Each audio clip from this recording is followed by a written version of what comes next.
Hello, and welcome to But Is It? The podcast where we have thoughts, We have opinions. we have questions. I'm Beth. I'm Traci.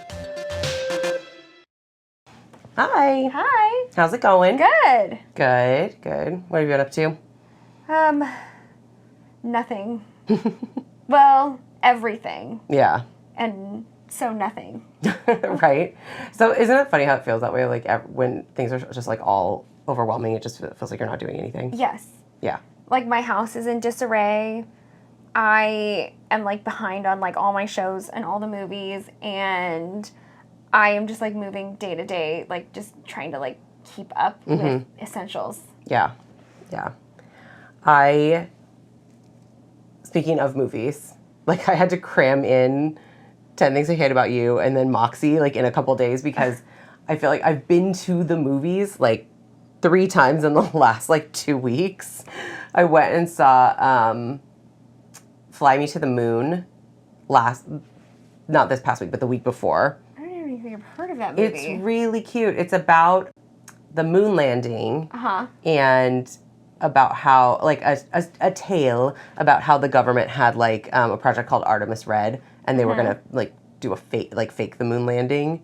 So just in case, like, the astronaut, something happened and it didn't work, or because they had Apollo 1, which was, like, so tragic and so awful. And so they wanted to make sure that they weren't televising that live, right? You know, if that happened again, or, you know, if they didn't get there, or if something happened and they couldn't film it, or whatever it is, and like all these things. And it's this whole like just very cute story. Scarlett Johansson plays, I forget her character's name, but she plays this woman who is in marketing in New York, and you know she's just like a whiz in marketing, and the government brings her in to work for NASA to do NASA's marketing, because it's at the time, like the public was feeling like NASA was way overfunded for no results. Yeah. You know, this bunch of astronauts had died, and then they had all these false starts and whatever. And then the Russians had just gotten to space. Oh. So we were trying to get to the moon first, and you know. And so she plays this, like, marketing person who just, like, turns NASA around and, like, starts bringing in all this money. And Channing Tatum plays a pilot who can't go to space because he has, like, an arrhythmia or something. So, like, a stupid, like, this just horrible, dumb thing, you know, then he can't achieve his lifelong dream. So he's the launch commander or captain, whatever it was. And it's just, like, this story about the two of them, and, like, he's like a very like straight shooter, does everything right, like Mr. Mr. America kind of like guy, you know, and you know she's like sitting here telling like what he sees as lying to people, and she's like, no, I'm marketing it, like it's marketing, and it's just this cute story of them and this whole like faked moon landing thing and whatever. So funny because like, of course, then people thought it was fake because there was all this evidence that it was faked. well, you know, the thing, I mean, in the movie, it's not like that. They like nobody knows anything, but people do think it's fake, you know. In real life. And we left the movie theater, and it was my friend and his boyfriend, and his boyfriend is like, so do you think it actually happened though? Like, where do you think about in real life, the moon landing? And I was like, I think it happened. I was like, but I also don't think it matters. Like, yeah. It you know, it's one of those things where it's like, it's such a part of history that like, even if it was fake, like it doesn't matter. Yeah. It doesn't change the course of our history, like of course of our lives. Like I think if it was fake, I think it's better that nobody knows it was fake. Yeah. You know. Because right, it doesn't really change like our day-to-day lives. No. It didn't have any like real impact. No. Other than being like a huge milestone for like mankind. Yeah. But yeah. And then last week I saw Deadpool. And which I want to see. It was super fun. And then this week, well, so I guess so it was like last Tuesday I went and saw Fly Me to the Moon, and then Thursday I went and saw Deadpool, and then this Wednesday I went and saw, or Tuesday I went and saw Twisters. Oh my gosh, how was that? Oh my god, it was so emotional. Really? Yes. Oh my god, I want to see it. It was so much more emo than the first one, and I like, at one point I looked over at my friend who I was with, and I was like, I did not need this to be this emotional. Like, because the first one, it's like, yes, there's a tragic story in the beginning that's awful and gut-wrenching because that's her origin story, right? But then everything else is just kind of like fun and a rip-roaring ride. And then this one, it's like they're showing you like devastated homes and towns, and I think some of the footage like is real. Like, I don't think like the movie footage is real, but I think like the footage that they show like on the news in the movie, I think like that's real, and I think some of like the aerial shots might be real because like it's whole cities are devastated by these tornadoes, and like that's why I would never live in the Midwest. Yeah, and like so, this doesn't spoil anything because it happens like in the first 20 minutes of the movie. But this poor woman, like, witnesses, like, 3 of her friends die. Like, get just sucked up into a tornado. Oh, so it's like, Helen Hunt in the first one, her dad flies up into the tornado trying to hold the storm cellar doors closed. And there's just one person, and that's it. Yeah. This was like, one. Wait a little while. And you're like, I know that one's going to go next. I just know it. Like, and you know, it's one of those things where you're like, I know you're going to be the only one who lives, and, like, 3 of these people are going to die, and, like, it's a whole thing. But it's just, like, it's awful. And movie making is so, like, even then, movie making was better than it was, like, in, like, the 80s or the 60s, you know. And now it's still even better. Mm-hmm. And it just looks real and sounds real and feels real. And you're just like, you know. Yeah. And not to mention, we went and saw it in, like, the AMC Prime Theater, which I did not realize had, like, the seat rumble. Oh. So we were just stressed out the whole movie. Oh my God. But we did not go to the 4D one, which I didn't really, but thank goodness we didn't go to the 4D one because people got wet. They like sprayed them with water. Too much. They sprayed them with water because there's a lot of rain and hail. Too far. I don't want that kind of experience. I do not want an immersive experience in my natural disaster movies. No, I didn't even want it in Bug's Life at Disneyland. So I saw a lot of other movies and then also had to watch our 2 movies. I want to see all these movies now. I know, it's fun. The Twisters reminds me of that Carrie Underwood song, Blown Away. Like, oh my gosh. Where is that movie? Because I want to see it. That is the song that we did. So this dance company that I used to perform with, we had a Wizard of Oz show, and we did the tornado number to that song. But yeah, so this is not an ad, but but if you want to sponsor us, AMC, I would be down because I really do love like my AMC Stubbs A-list thing or whatever. It was something I had before the pandemic, and my friend and I, we were going to movies like 2 or 3 times a month, maybe more, like minimum 2 to 3 times a month. Yeah. And it's so worth it. You get 3 movies a week for free, and they don't charge extra for like special things. So you can go to IMAX for free, just like you can go to a regular showing for free. You can go to a brand new release opening night for free. You know, it doesn't matter. And you get discounts and stuff. So like, I was just like, I have to, and I had it, and I never stopped paying for it. And like during the pandemic, there was the time where they turned off like the payment. They like suspended all payments, but like I just never stopped paying for it. And so like I've been paying for it and not going to the movies. Like I didn't go like all of like 2021, but I was still paying for it. Yeah. And so like now I feel like, and I went to a few movies like in the last couple of years, but now I'm like, I have to go to the movies all the time. And like another one of my, like a few of my friends now are starting to have it. And so it's like easier to get to the movies. But yeah, it's just so hard for me to find time to go to the movies. You have a whole child. Yeah. She takes a lot of time. Yeah. Or you have to go to movies just with her. So like weekdays are like out. No-go. Yeah. And yeah, so like me and my husband can't just go unless we find somebody to watch her. Yeah. It'll be game changing when she's like a teenager and can just watch herself. Yeah. That's like there's like milestones in like parenthood of like when like your whole world changes. Go get ready. Yeah. And they just go on their own and do it, and you're not like picking out their outfit and getting them undressed and getting them dressed and they don't come out with like socks on their head. Oh, you know, just like go get ready, and then they come out ready, looking like a normal person. Yeah. Milestone, life changing. Yeah. So yeah, the watching herself, life changing. Yeah. So. Yeah. So great movies that I have been able to see are ones that I can watch here in my home. Yeah. Like Moxie. Yes. Which I'm so excited about because I saw it. We saw it when it first came out. Yeah. It was released. I saw it and I was like, you have to watch this movie. Yeah. So, anyway, so we're talking about Moxie, which if you haven't watched it, go. It was released in March of 2021, so prime pandemic viewing, I think. Like, we were like a little Yeah. We're still in we were lockdown-ish. In shutdown, but we were in like social distance. Yeah, definitely. And so I wasn't doing anything. So I watched a lot of streaming stuff. Right. And then never stopped. It was produced by Paper Kite Productions. It's on Netflix, and that's it. It was directed by Amy Poehler, who was also in it. The writers were Tamara Chestnut and Dylan Meyer, and it was based on the book by Jennifer Matthew. Oh, we need to read the book. I know. It's like a YA. Yeah, I would imagine. It's produced by Kim Lessing, Morgan Sackett, and Amy Poehler. It stars Hadley Robinson, Alicia Pascual Pena, Lauren Tsai, Nico Hiraga, Patrick Schwarzenegger. Oh! Ding, ding. And Amy Poehler. You can tell I prepare these. Yeah, I know. I'm like just tripping over my words. So the story is... No, just the shock of... And also Patrick Schwarzenegger. I mean, yes, I knew that was what you meant, but then also, yes, tripping over my words too.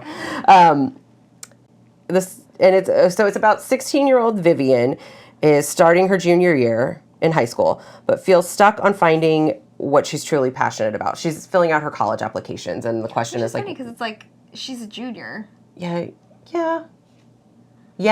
Usually that's like fall of senior year thing you're doing, right? I worked in admissions and I can't remember, but yes, it feels like a fall thing. When the annual rankings come out, where the boys of the school rank the girls for categories like most bangable and best rack, you can see where we're going. Along with the predatory behavior of the football captain, Mitchell, she decides to take a stand, inspired by the new and outspoken Lucy, who's the new girl in school, as well as her mother's rebel girl youth. She anonymously writes a feminist zine, which, like, it was so 90s. We'll talk more later. But, and leaves it in the girls' bathroom. It starts a movement with the girls in the school, and she finds herself in the center of a new feminist group who protests the rampant misogyny at the school. Her best friend, introverted Claudia, is reluctant to take the risks of joining into the big displays of protest, especially with Principal Shelley being on the side of the football star Mitchell and not supporting the girls in their pursuit of equitable treatment. Chaos ensues. And then victory. Yep. Spoiler alert. All right, I'm giving this back to you. Well, we assume victory because it really kind of... I mean, if it wasn't... It doesn't, like... That was depressing. one of the criticisms that I read about the film, is that it didn't really, like... It ended kind of abruptly. It did. But I kind of liked that. Yeah. Because the work's not done. Oh, I love that. Yeah. Anyway. All right. I saw it. We kind of talked about when we saw it already. We saw it on Netflix when it was released. Yeah. There's really not much of a story there. and then I haven't watched it until I watched it last night. Same. Yeah. It's one of those that I just kind of forget exists. I love that you texted me at like 9:30 and you were like, I forgot how much I love this movie. And I was like, I'm still at dinner. I had dinner plans that I did not expect to be. It turned into a 4-hour dinner. Yeah. And meanwhile, I'm like wrapping up my night and getting ready for bed. Yeah, so thoughts. My thoughts, again, are very random stream of consciousness. So are mine. I really hate that kid. Oh my God, I'm seeing my future as a mom. I hate Mitchell. I hate. He's like... In big letters with undermining. Underlining. Undermining. It's not untrue. I think one of my problems We're talking about the captain of the football team, Mitchell. It's just so extra bad. Like, I think it was just, like, so one note for me that was a little, like... Yeah. I hated him. And it worked, but I was a little like, is there more to you than just I feel dickhead? like he was the embodiment of, like, all the worst. It was all the worst. Men. Yeah. And, like, teen boys in general. And white dudes. Yes. Of, like, you have obviously never been told no. Yeah, ever, not once. And now suddenly there's some people trying to push back, and you're just like, nope, this is my world. Yeah. And then you have, like, so, I mean, just jumping right in. Yeah. Even worse than Mitchell is the female Principal Shelley.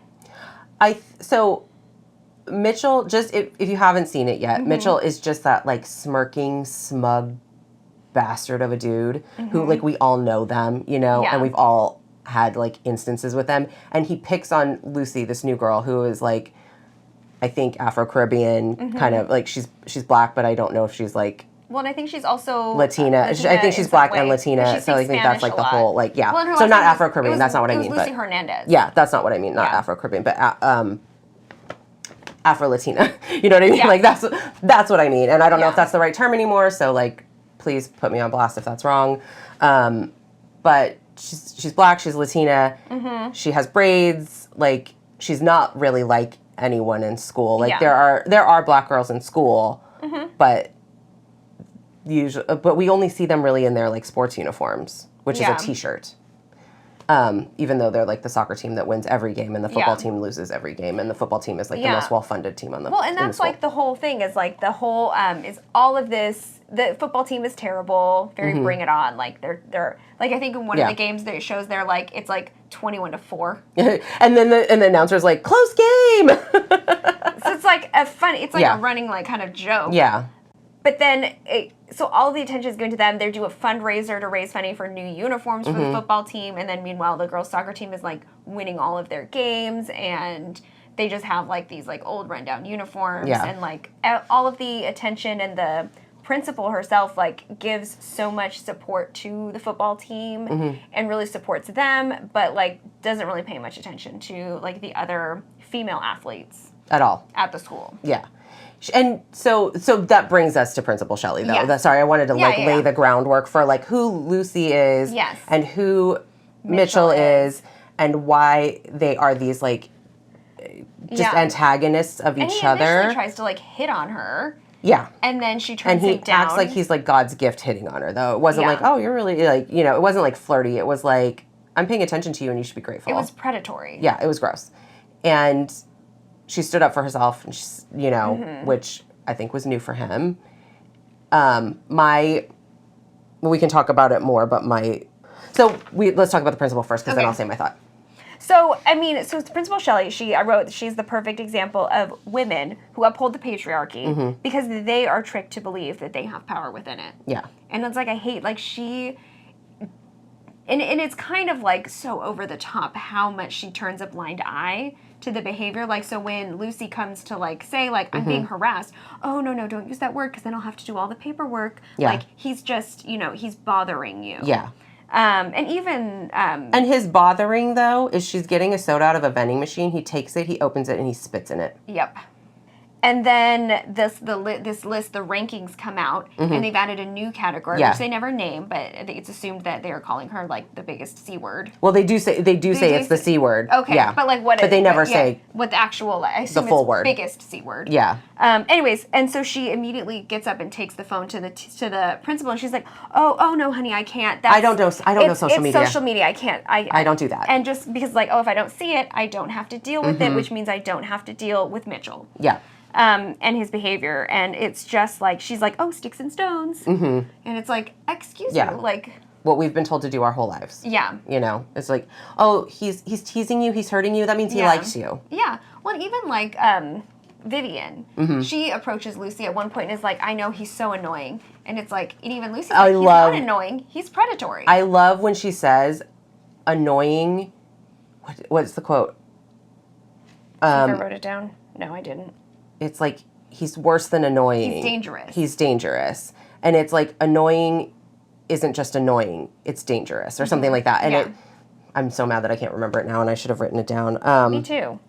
But it highlights this idea that, like, snapping bras, poking girls, pulling their hair, all these things that, like, for generations have been like, oh, that means he likes you. He's paying attention to you. Boys will be boys. That's how boys show that they like you. And we've told women our whole lives until, like, now that males abusing you means they like you. That's a valid form of affection, and that's what you should accept. Like, it's just so disgusting. So, and I said, I wonder if one of the white cheerleaders would get told to stop complaining. Yeah. You know, because I do think that not a small part of it is that Lucy is black, she's Latina, she's got braids, and there is that immediate bias of, you know, so it's interesting to me because I do wonder, like, if the cheerleader had come forward. If Emma had. Initially. If Vivian had come forward.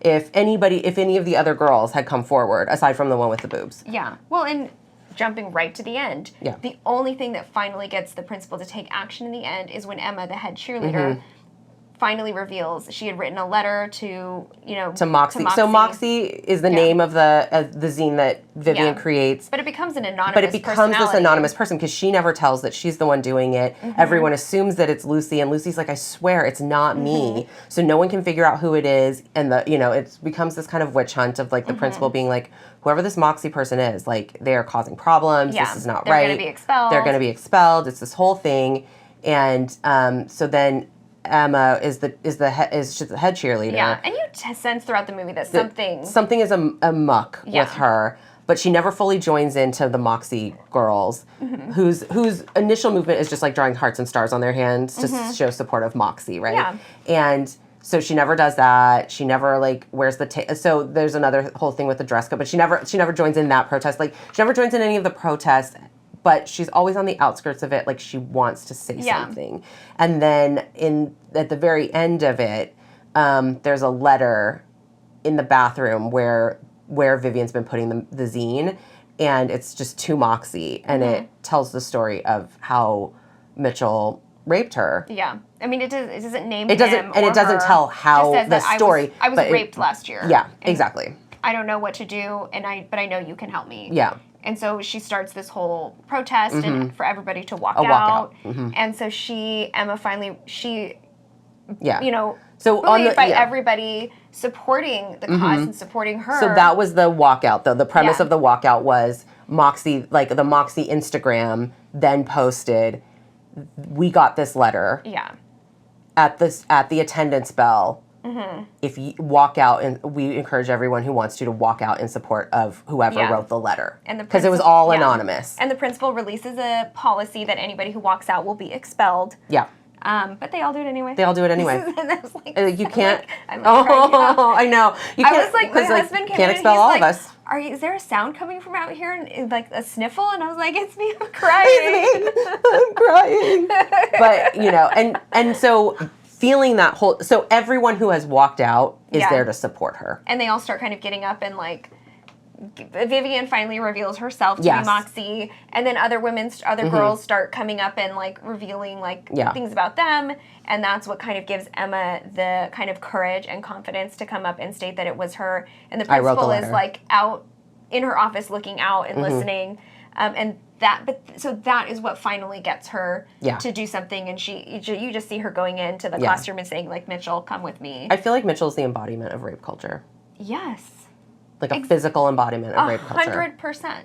Yeah. Because everything he does is so predatory and like and I think easy but that we're told to accept it, that it's just annoying. And so maybe I amend my earlier statement that it was too much and it was too one note, because that is the point of it. Yeah. Is to be that much and that overt and still nothing happens. And even everybody else around him that accommodates is saying it's fine. They accommate it. They let it happen. Like Excuse a nice it. pirate, like mascot even guy. that kid who they hurt. Right. Like he gets pushed around. He broke his arm. There's a point where he's healing, and he's like, "So go easy on the high fives, guys." And they're all just like pounding him.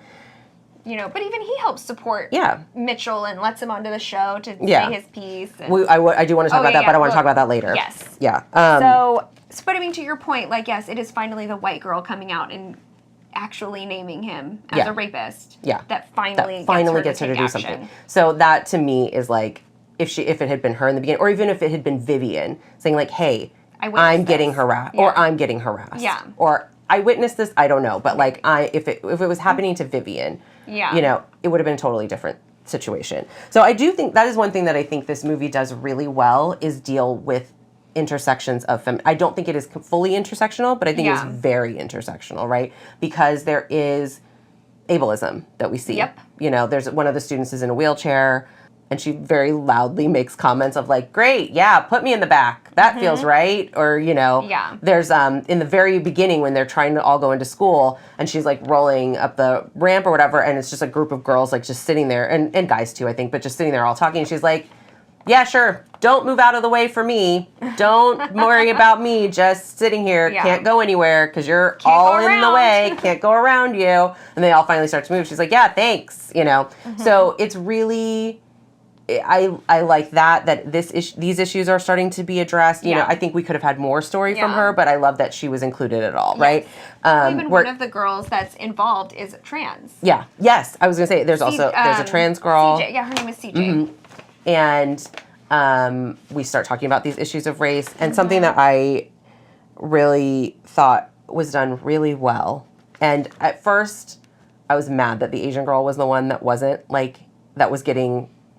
that was not involved in everything. Yeah. But it is a reflection of the culture, and I know that my experience as an Asian woman is different than someone raised in Asian culture. I was raised in white culture, so for me, it is different. Yeah. And this is Claudia. And Vivian's this is Claudia, Vivian's best friend since they were babies. 4, yeah. And Claudia's the one who doesn't put the stuff on her hands because she's very nervous, and she doesn't. So the dress code thing happens. Mm-hmm. So I'm changing gears to come back to Claudia, but there's one of the girls in school, one of the high school girls has big boobs. Yeah, she was the one ranked best chest. Yeah, best rack. Gross. And you can see how uncomfortable it makes her when the list comes out because she's sitting there. She's got a hoodie. She's got a hoodie kind of unzipped, and then it comes out, and she's just and so anyway, there's a scene where she's wearing a tank top, like a thin strap tank top. Yeah. And right next to her is another girl who's smaller, not as developed, wearing pretty much the same kind of tank top. Not exactly the same one, but some thin strap, yeah. Low cut. And the principal comes in and tells... in front of everybody. In front of everyone.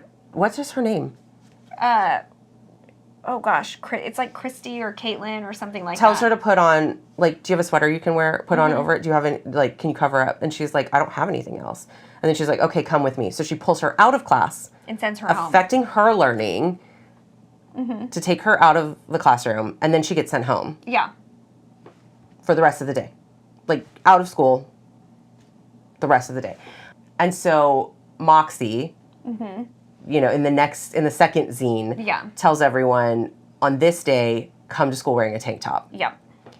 And so a bunch of girls do, almost all the girls, not all of them, but almost all the girls. And Claudia wants to. Yes. She's at her home.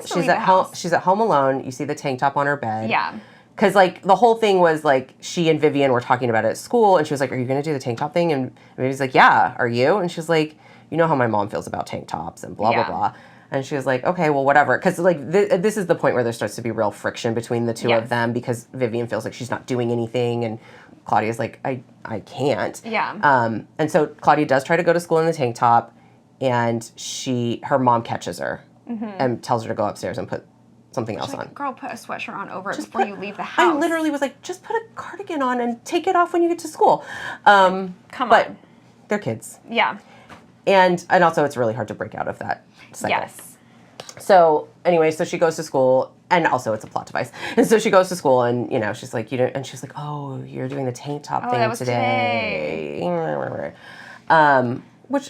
Which again, why didn't you just tell your friend? I tried, and my mom yelled at me, so I had to change my clothes. Mm-hmm.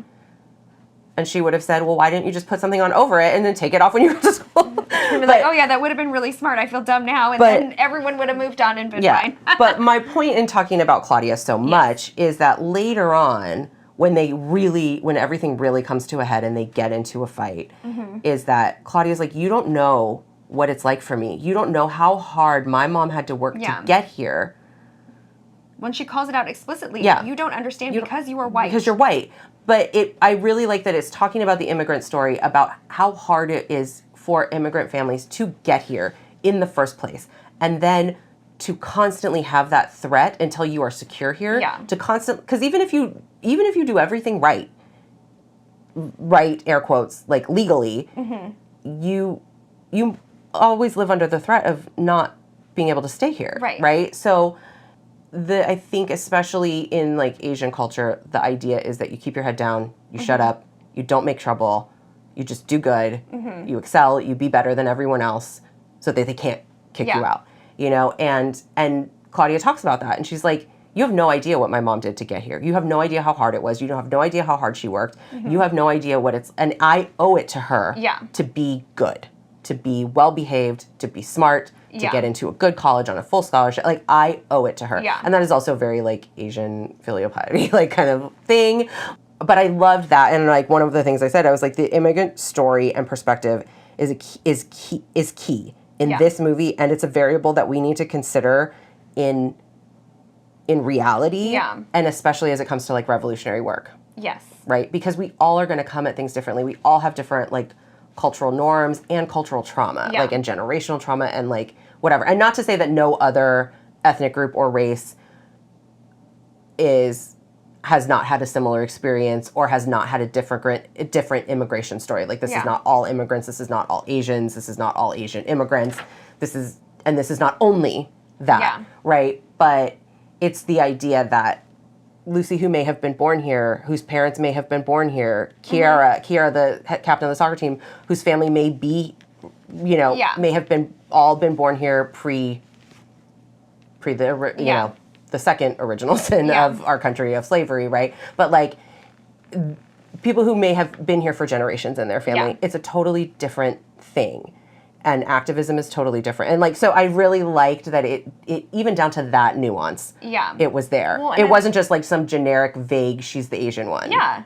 You know? Well, and the line that she gives towards the end of that conversation is, I don't have the freedom to take the risks that you do. Yes. And also, not just that. So, in addition to the immigrant story and the struggles that she's dealing with internally with that, there's also this overlay, and I respond to it a lot, is to the two girls, Vivian and Claudia, originally bond as being INTJ. Yes. If you ever know, like, Myers-Briggs, and I'm also an INTJ, so I relate. I'm an INTP, so I do not. But it's this whole... not just because of the immigrant narrative and her story and her history and her background in that. Who she is. It's who she is, and the fact that one of the issues with, like, the social justice, feminism, and all of these movements is it doesn't create a space for people who just are never going to be the out in front protest people. But that they can still have a place in the revolution. Those people get forgotten, right? Or that they're being told that they're not doing enough and that they don't care enough. But come to the reality, Claudia secretly told the principal that she was Moxie and got expelled or suspended. Well, and this is that. So what happened was, so she, there was, like, this scholarship or something, and then Mitchell was going to be the only nominee to get it. It was like $10,000, and he represents the school at the state thing, caucus. Yeah, it's like the local Big Five franchise. So they all come up and nominate one of the captain of the soccer player, Kira. Yeah. And it all kind of comes to a head because they start putting up posters, and Principal Shelley started taking them down because they were not an official club. Yeah. So Claudia takes it upon herself, and I don't think she actually said she was Moxie, but just no. But I mean, later when she talks about she registered herself as Moxie. Yeah. Or she registered Moxie as a club. So because her name was on the registration, Principal Shelley came to her and said, like, well, either you tell me who it is or you're suspended as Moxie. Yeah. So kind of like guilty by association. So she said it was her, and I mean, but so it wasn't like she came out of the blue and said it. Yeah. But unbeknownst to everyone, like, you know, she did the quiet work. Yes. Right? And like, quiet work needs to be done too. It needs to get done too. Their whole thing would have fallen apart because none of these, like, posters would have been able to stay up. All of these, like, protests and everything would have meant nothing because they would have all been taken down and or canceled, you know what I mean? Yes. And so, like, so I really felt for Claudia, like, knowing the school rules is how introverts will help the revolution, and not everyone can protest out loud. No. You know, and sometimes it's not just circumstance, it's who they are intrinsically. And that's okay, and we need to make space for people like Claudia as we, you know, move forward in the revolution. And I felt that really keenly, like, during, like, Black Lives Matter and things, because I am just not the get out and stand on a podium and, like, tell everybody, because I'm not super eloquent, as you can tell. I fumble over my words all the time. And I'm not the person to be out in front and to be exclaiming loudly, because my message is, what right do I have in a lot? I mean, as a feminist, I certainly can speak to that, but as far as, like, intersectionality, like, white, cis, straight, like, I am who I am. But there needs to still be a place. So, like, one of the things that I do during, like, elections is I like to write postcards. And participate in that way and try to, like, one of the campaigns that I did was we were writing postcards to tell people where their closest ballot drop-off was. Oh, yeah. Nice. So just, like, let's try to make it easy. And I'm like, okay, great. Like, those are the things that I can do. And that's needed. Yeah. Well, and I think everyone should have a voice and should have a seat at the table. And there are times and places where we need our voice, and there are times and places where we should shut up. You know? Yeah. Like, and let other people have the space. Yes. Because, yeah. Anyway. Another thing that I really liked was I know it was a story about Vivian. It's a story about a white girl. Yeah. But I really liked so what I wrote was, Vivian may have started Moxie, but the revolution was led by black girls. And I really liked that didn't change. Yeah. That it didn't all of a sudden become Vivian being this leader that she never was. Yeah. You know? And I think in some ways, as opposed to being like the leader of a movement, she was the facilitator. Yeah. Right? Like, she enabled more things to happen. Yes. By her work. Her quiet work of writing the zine and creating the zine and, like, putting it out there. Well, and creating the actions for everybody to come together. Exactly. And, well, and part of the thing, so what did I write? That this is how the revolution begins. It's small, but it creates space for others to feel not alone, not crazy. And that's kind of what she did, is she created this, like, space for all of these girls who were feeling, obviously, the same thing. Everyone. And having a very similar lived experience. Yeah. And now they all have, like just so simple, the stars and the hearts. Yeah. A way to come together and see each other. Yeah. Of, like, I'm not alone, I see you.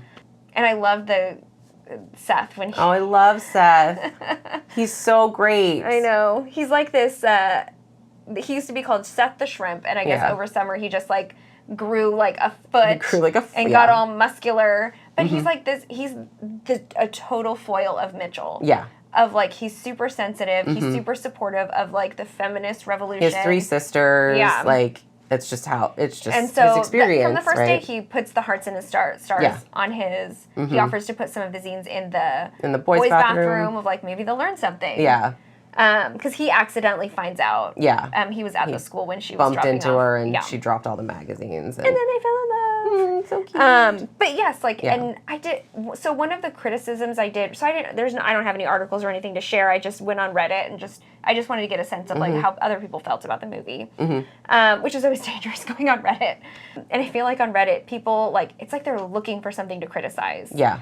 But one of the critiques that, like, kind of made me thought, like, okay, well, maybe, is that, okay, well, like, the white girl, like, doesn't, you know, own up to it. And she was, like, even Claudia calls her out of, like, you know, I had to take the fall. Yeah. So that you didn't have to. And that you're a coward. Because all of us are, even, like, throughout the whole movie, everybody's, like, just assuming Lucy is, and kind of giving her a hard time about it. And instead of protecting Lucy and, like, saying, like, no, it's not me, she kind of just lets it. I did have an issue with that. That she basically lets the black girls be the loud voice and forces them to be the ones taking charge. Yeah. And then it's, like, another thing, it's like, but it's like... Because I agree. Like, was she giving them the space to rise, or was she forcing them to do the work? She was forcing them to do the work. I like in the story, in the movie, that in the movie, the black girls are at the forefront. Yeah. I do not like that as a character in the story, it was because of her cowardice. Yeah. You know what I mean? And she's forcing them at the front of this.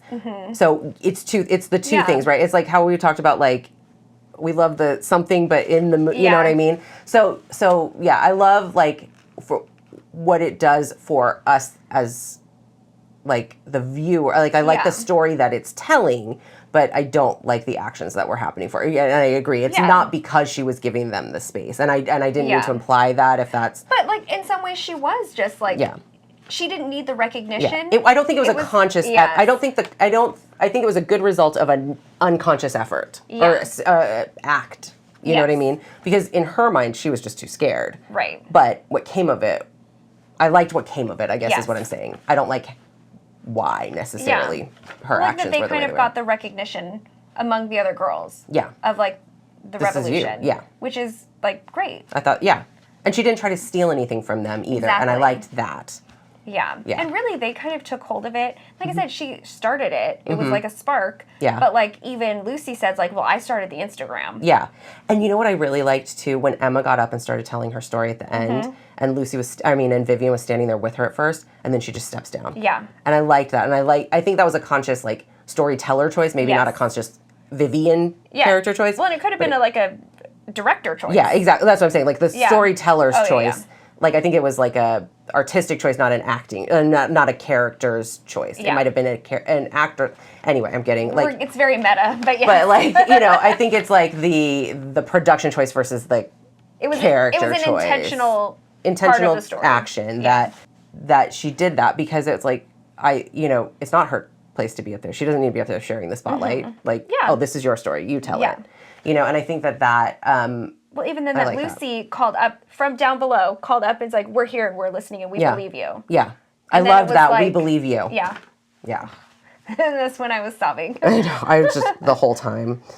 I just have to say, there's this band in the movie of the Linda Lindas? The Linda Lindas, and they're a real band. Really? In Los Angeles. Really? And they, yes. Or I don't know if they're in Los Angeles, but I think they're from California. Mm-hmm. And they just, like, they're like these junior high girls that are in a punk band, and they went on tour, and like now they're like famous. Yeah. And they're probably like adult by now. They were just starting. Like they had just, I think, done this like Instagram. Only like 3 years ago. They had just done this Instagram video of them playing in the library, I think, or something. Somehow they went viral, and then I don't know if and I think the movie was after that. Yeah. So they're probably like high school or maybe starting to get into college now. Like they're high school, I think, but they were like junior high. They were girls. Yeah, and I just love their story, and like they're just super cute, and they've been like on late night shows and stuff. I think. Well, and to like tie it into what we talked about last week, which is 10 Things I Hate About You, is one of the bands that they mentioned that Kat really likes is the Bikini Kill. Yeah, and then Vivian, as she's kind of angered by like this like the ranking and like seeing how Mitchell is treating Lucy. She's getting so like worked up and angry, and then she's looking through this box of her mom's old stuff, and it's all of her like rebel, rebellion, and one of it and her zines. Yes, her mom's zines, her mom's like leather jacket, and her mom's like. Like CDs or something. Like there was something in there, but like. Well, and then her mom, because she had mentioned like, keeping my head high. Yes. That's from a song. So Lucy said, so that was the scene. So Lucy, it's when Vivian tries to tell Lucy like, oh, just keep your head down, like ignore him. He'll leave you alone. And she's like, no, I'm going to keep my head high. Yeah. And it all leads to this like Bikini Kill song, which of course then it was like Bikini. Girl. I hadn't made the connection up obviously because I hadn't watched the movies right next to each other until now. Yeah. And then it mentions also, like, Bikini Kill, and I was like, oh my god, Kat loves Bikini Kill. Also, like Bikini Kill is my youth. You know what I mean? Like it wasn't my music, but like I knew of them. Yeah. Oh, see, I had never heard of them until these. Yeah. So, but she had done the Rebel Girl, and then the Linda Lindas. Do a cover of Rebel Girl during like one of it's like a little party scene partway through the movie, which I love that. Like, they're so cute. Like, I love them so much. This whole group of girls that formed from like all these different. You've got like the jock girls from the soccer team. You've got Vivian who's like all introverted, and like Lucy that kind of comes in as the new girl. I feel really bad. Like Christy, Caitlin. Whomever her name is. Oh my gosh. I know, I feel really bad. I can't remember. Who, I don't really know where she fits. She's kind of like a popular girl. Yeah. And then, CJ, who's theater. And so you've got like all these girls from like all these different groups, and they just bond. I love that at the end, like CJ, who's the trans girl, like she is auditioning for Audrey in Little Shop of Horrors and singing Suddenly Seymour, and it just made me think of MJ Rodriguez. Aww. Because she was Audrey in Little Shop of Horrors at the Pasadena Playhouse. Oh, and I didn't know that. she and whoever the guy was playing Seymour were on Jimmy Fallon, I think. One of the late night shows singing Suddenly Seymour. I need to go find that video. It's so... I thought you should... I might have seen it. Okay, I thought I shared it. I thought I sent it to you. Or you maybe sent it to me, but like I thought I shared... We've sent each other a lot of things. Sometimes the same thing. I know. In a row. I know. I do that a lot. I can't keep up with you as fast. I literally just said this to you. I haven't looked at it yet. But so I don't know where I was going. Well, and like just to like, I mean, let's go into like this like overlap then between like 10 Things I Hate About You and Moxie. Yes. And really not overlap, but just like they touch each other, right? Yes. Like, well, and it's like a similar type of feminism told in a much more intersectional, complete and modern way. Yeah. Compared to, I mean, granted, it's timing. 10 Things I Hate About You came out in the late 90s. This came out like literally 4 years ago. Completely different time. Yeah. And we had come so much further in feminism between then and now. It's kind of like Amy Poehler, like the mom is the cat. And I mentioned it when we were I kind of mentioned that we were talking about 10 Things. I referenced this and I wrote this down, is like the mom is like, well, yeah, like we made a ton of mistakes. We weren't intersectional. We called our meetings powwows. Yeah. Oh God. But she's like, but what are you going to do? Nothing? Yeah. So it's like, even if it's imperfect, even if you make mistakes. Imperfect action is action. Yeah. You know? You learn from it and you move on. You don't stop. Yeah, exactly. And you grow and you keep moving forward. And you do better next time. Exactly. When you know better, you do better. Exactly. Like that's our responsibility, right? I feel like this movie is that. When you know better, you do better. My note is, I had this note and then I think I did. I said, I feel like Moxie succeeds where Mean Girls doesn't. Yeah. Not to compare the two to each other. No. But I feel like it succeeds where it does. And it's hard not to make the comparison because Amy Poehler, Tina Fey. Which is so funny that two besties can be so really different. Really different. Really, really different.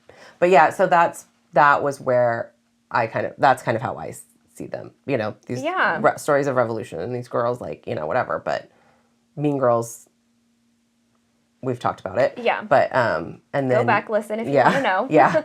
But I feel like this succeeds. Yeah, it really does. Yeah. And it's like, sure, like we just talked about, like there are aspects that maybe aren't, but it's like, that's feminism. Yeah. It's so real. Yeah. And it's so relatable, especially to girls today and now. And like seeing like how we were trying in the past. And we talked about it last week a lot, that the 90s was like this really imperfect form of feminism. We just weren't there yet, but we thought we were. Yeah. So we thought we were doing great, and we weren't. Yeah. Again, and not just with feminism, but with racism and with, you know. Yeah. And again, I say how the 90s tricked women into thinking they had gained gender equality. It's here we, you know, this is like the next part of the story, right? Second wave. This is third wave, fourth wave right now. Yeah, So I think that's like what I really liked about it. Yeah. Something that I did want to come back to that you had brought up was Mitchell speaking on the morning announcements. Oh, yeah. You know, and they complain about it to the principal. Like, why didn't you tell us? Like, why didn't you let us know that this was? And how come he got it and we didn't? And we didn't. And she said, well, anyone who asked could have had it. So what I said is equality. Anyone who asked could have spoken on the announcements. Equity. Telling Kiara that Mitchell was speaking and offering her the opportunity as well. And I think that's the difference, like that we are getting there. You know what I mean? Like we keep like not like in terms of equality, equity, whatever, but like we get better at the work, you know, because it's just like when that 90s idea of like, oh, I'm colorblind, I don't see race because your race doesn't matter, versus now where we're like, your race does matter. We see all of the things all of the, you know, the systemic injustices that happen because of what you look like. Yeah. Because of your body, because of, you know, your gender, because of all these things. And we see all of these intricacies, and we want you to have the same access, the same success, the same resources, etc. Or not resources, but the same, you know, like fair treatment. Yeah. But fair treatment is not the same. Like, fair treatment to you doesn't look like fair treatment to me because it's not the same treatment. Yeah. Well, and fair treatment isn't equal treatment. Exactly. It is giving people what they need to all have the same access and ability and opportunity. Yes. So in that same conversation that Principal Shelley has, where she's talking about, like, oh, if you had just asked, we would have done it for you. She says, if you want a seat at the table, pull up a chair. Yeah. And I'm like, no. No. No, fuck off. No. How about the women at the table? Just make room for more. Exactly. And offer. Why don't you invite someone to the table? Also better, let's break the table. But like you have to invite people to the table. Like the glass ceiling can get broken all at once, but if you don't leave a ladder, it's useless. Yes. What good do you do? And I think that that's also part of the problem of like that old idea of feminism of like there's only room for so many women and it has to be me. Yeah. And it's only me. Because we've talked about that even at work, like years ago when we worked together, of just like there are some women that we worked with who are like, there's only room for like one, and it's me. And like, I cannot make space for you because then I lose. Right. And then wouldn't help other people because it didn't serve them. Yeah.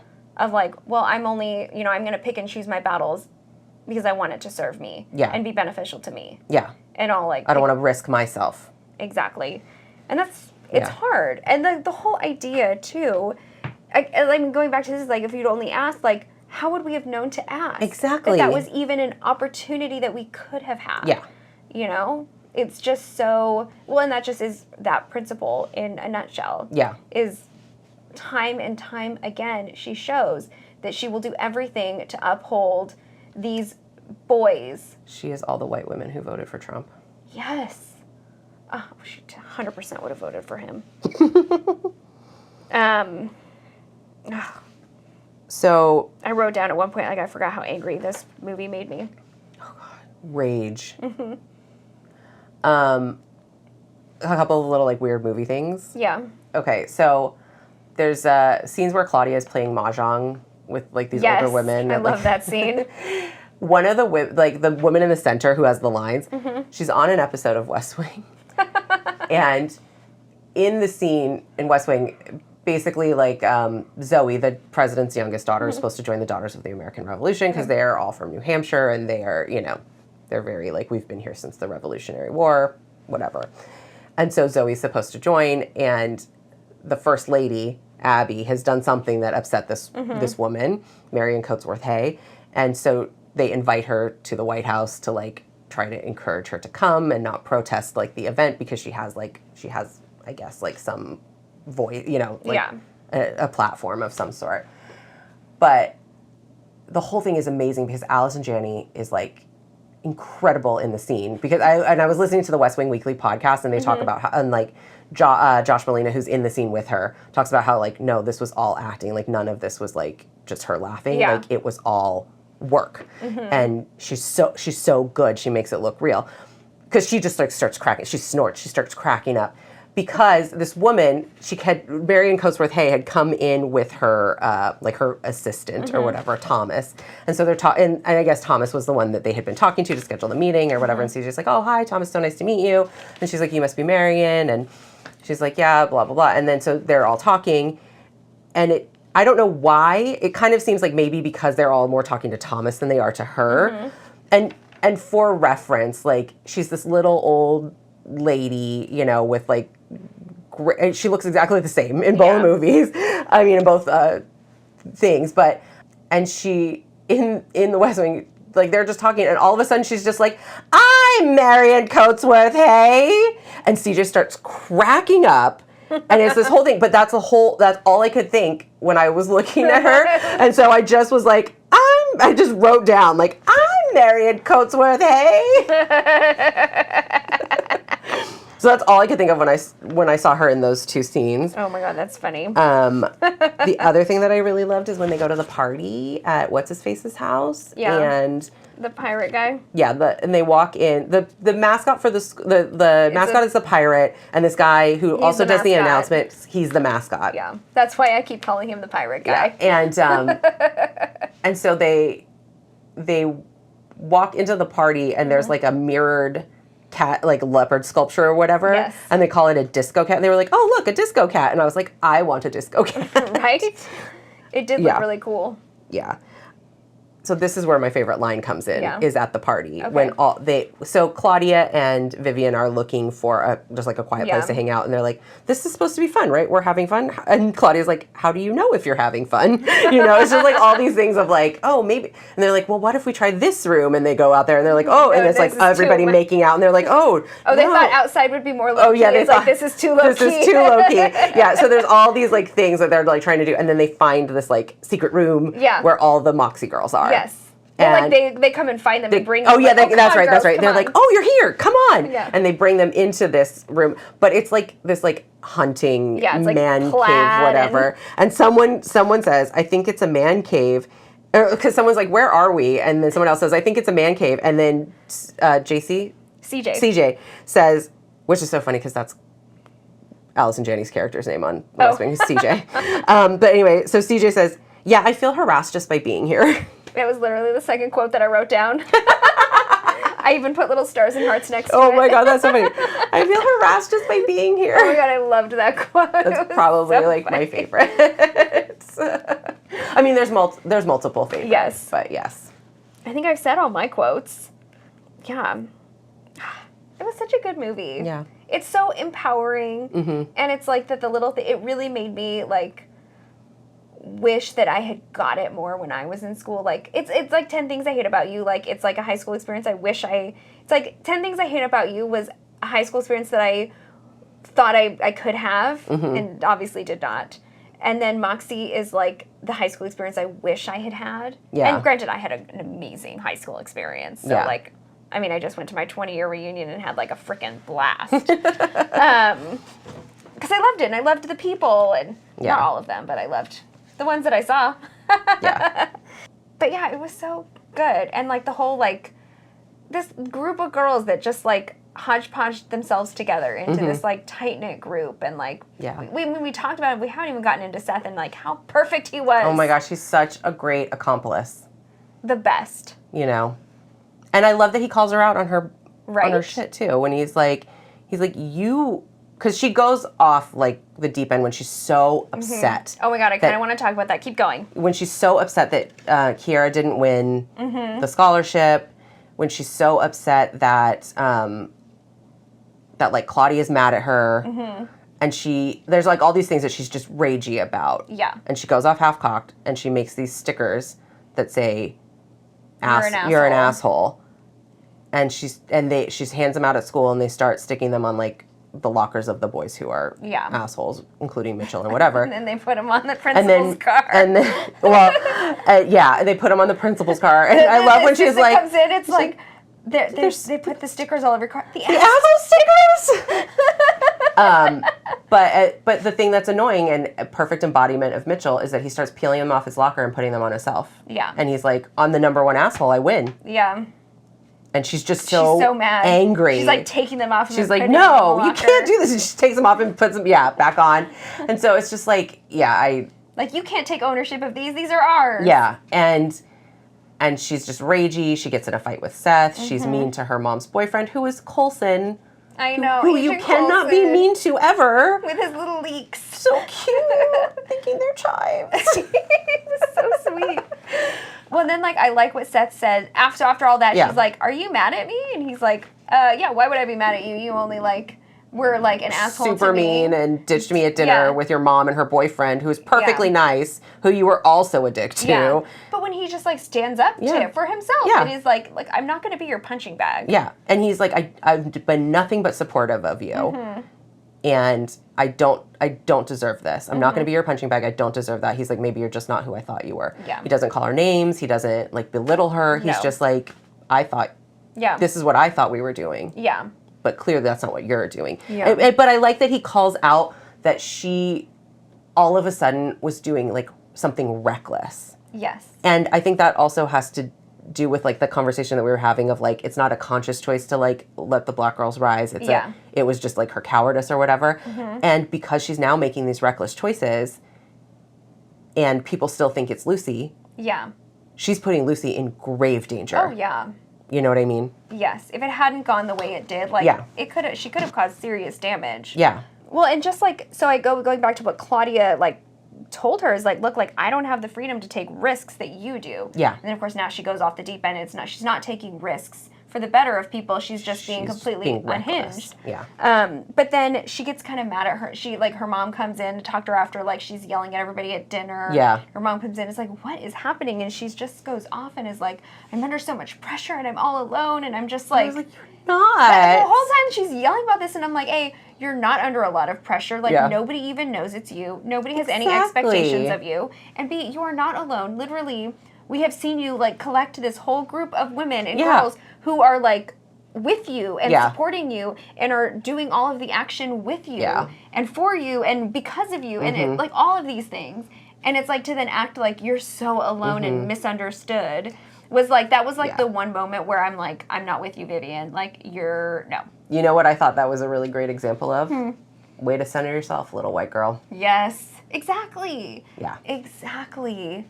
So that's why I think like, there's so many layers to this movie of like, yes, we can talk about the characters and the story and the, you know, and the plot.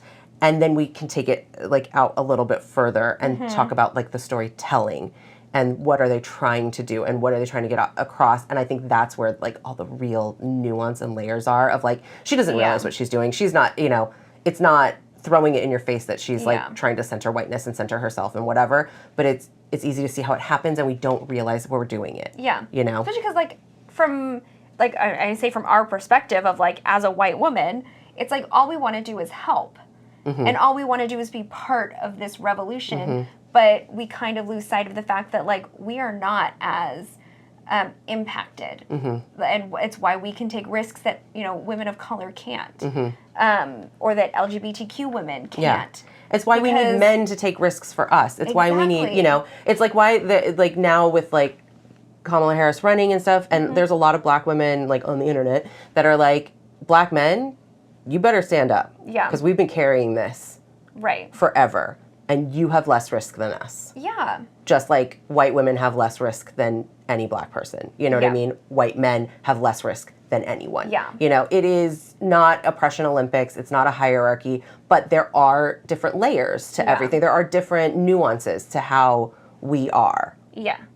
Well, and there's like, and I know we've met women in our like careers and everything, and I know you're going to know who I'm talking about, of like, that lean so far into the oppression of being a woman that we try so hard. It's like, no, I am oppressed and I feel it too and I'm with you. And it's like, we gobble up the attention.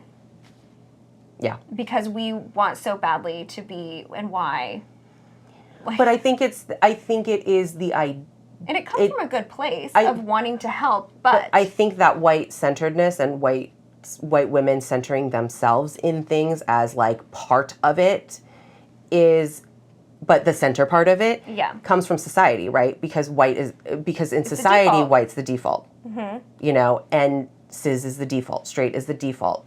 But it's not. Yeah. And I think that that's the hard part. It's not anyone's fault. It's not that anyone's doing it intentionally. It is that like white people have lived for generations thinking that they're the only ones who matter. Yep. And not that you as a person think you're the only one that matters, but you've been told you're the one that matters the most. Yeah. And everything is about you. Everyone else is like hyphenated American, hyphenated belonging, hyphenated something. Like, so not really, but you're the most. And you're the true, you're the pure. Yeah. You know? Well, and even if we haven't been told explicitly, we've been told in so many other ways because that's what I mean. Like, every movie is about us. Yeah. And every book is about us. And it's like every commercial is about us and for us without saying it is. Yeah. I don't mean like explicitly told. Like, but exactly. Yes. I'm agreeing. Yeah. I don't mean explicitly told, but like all of society is built for you. Yes. So how is not everything for you? Yeah. Well, and that's where like we come across, and that's why I only called it out because I know so many other white people will be like, well, I've never been told that. And it's like, no, but you have. You just don't know you've been told that. Exactly. Yeah. Whereas I meant it in a metaphorical sense of told. Yeah, exactly. But yeah, and it's nobody's fault, you know, because straight people, like, same, the world was made for me. Yeah. You know, able bodies, the world was made for us. Men, the world was made for you. Oh, there's another book that we should read that it's on my bookshop wish list. A whole book season. Yeah, it's on my bookshop wish list that I was like looking at when I was ordering the 90s Bitch book. I forget what it's called exactly, but it's about how women are completely left behind in medical studies because everything is tested on men. Well, and not just that, but like even worse is black women. Oh yeah. I mean, and any woman of color. Yeah. Of like, what are the nuances? Exactly. Of like. No. Oh, God. Yeah. Well, and I know because we have a listener who I know has mentioned to me that, you know, oh, are you going to do a book like I like when you've done books, and we're not doing a book this season, spoiler. Yeah. But we have some on the horizon. Yeah. So yeah, throw out some book ideas, but yeah, let's toss that one on the list. Yeah, I think too, it might be cool to do some nonfiction-y kind of stuff. Yeah. You know. Well, we're definitely gonna do 90s bitch. Yeah, yeah, and I think we should do at some point, maybe not 2 in one season, but we'll see how we feel, or maybe at the front and the back of the season. Early enough. Yeah, front and the back of a season we can do. You know, the whatever the book is called that I'm thinking of. Yeah. But yeah, I mean, anyone who is not white, cis, male, straight, able-bodied, well-off, you know, educated, whatever, you know, two-parent, like, the world was made for those people. Yep. It was not made for anyone else. Because it was made by those people. Right. And so that's why, and I think that's why it's really hard to decenter ourselves from things. Is because like we want to help and we want to do all these things and we know we're woke, we understand the assignment, but like we didn't live the assignment. Yeah. You know, and like, do we really understand this? I'm really annoyed with the I understand the assignment. But hashtag. I get you. Like I just am annoyed with it after like the Kamala thing because I'm like, do you though? Yeah. You know. Anyway. We'll find out in November. I know. By the way, if you aren't registered to vote, please fucking register yourself to vote. And and no matter what state you live in, but especially if you live in a state where voter suppression is active and happening, check your registration. Make sure you know the deadline that you need to register by. It's coming up. Like check today because you never know what's going to happen. Yeah. I see stories of people that I know in different states who are like, all of a sudden I was purged from my voter roll. Yeah. California, we're very fortunate that it's so easy to vote in the state. If you don't know and you're not registered in California, you can register on election day. Up to election, like you can register same day. Everyone gets a mail-in. Everyone who's registered gets a mail-in ballot. You can use that, or you can go in person. Yeah, so you don't even have to drop off your ballot in the mail. There are ballot boxes to drop it off everywhere. But make sure you are actually dropping it in a registered ballot box. Yeah. Because I have heard, especially in Orange County, there's a lot of fake ballot boxes. So your Secretary of State website should have some sort of link to your county situation where they will tell you where those ballot boxes are. You can find the They'll exact tell you where your addresses. polling places are. In California, they open way early. Yeah. They open like a month before the election. Yeah. And before there were as many ballot drop-off, I used to just take my ballot and take it and drop it off at a polling place you can do that on too. election day. Yeah. I like to pull the lever. It's not a lever, but I like to pull the lever. Yeah. So I go usually and stand in line and do it in person. I did in 2016. Yeah. And I haven't done it since. Yeah. I do it almost all the time. The only time I used my mail-in ballot, but I still went and dropped it off, was during the pandemic because I didn't want to stand in the room that long. Not that we're not still in a pandemic. But it does look different. It looks different now. But so register, make sure you're registered. Learn your laws. Your best the laws form of, your of state. protest is to vote. Yeah. Learn the laws of your state. Do all that. Look down ballot. Yeah. Vote for your local assembly, city council, Congress, Senate. Those are essential. Yeah. Congress in particular are essential. Yeah. And we say this now, like this is going to drop in August, late August, and it's July now, and like some of those deadlines It's not July. Oh my God, it's the beginning of August. Yeah. So some of those deadlines may have passed. Yeah. So just make sure you know.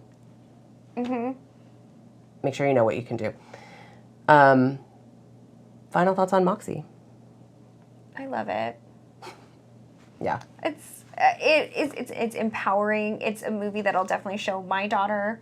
You know, I want her to feel empowered. I want her to feel that she has a voice. I mean, she obviously has some benefit and privilege there because, you know, if I'm white, so she... I mean, she might not be, but my husband is also white. Right. Backtrack a little bit, yes. I love the message of this movie. There's very few movies nowadays that really make me cry. Mm-hmm. I'm not a crier, especially with movies. And so it was rare, like, to just have that, like, moment of, like, just tears. Yeah. Streaming down my face. How I was at Barbie. My final thought is that Moxie is a love letter to feminism. Mm-hmm. What has come before, where we are, and where we're going. I love that. That's a much more eloquently worded. Thank you. I came up with it myself. Oh, man. Well, this was a long one. It was. Thanks for sticking with us. Yes, if you made it this far, you win. Yeah. You're not an asshole. Awesome. All right. We will catch you in the next one. Yeah. Keep having... I don't have a cheat sheet on this one. Thoughts, opinions, and questions. Yay. Bye. Bye. But Is It Podcast is produced by Traci, Mueller, and Beth Hofeldt. The artwork is by Anna Apperson. And music by Devin Wall.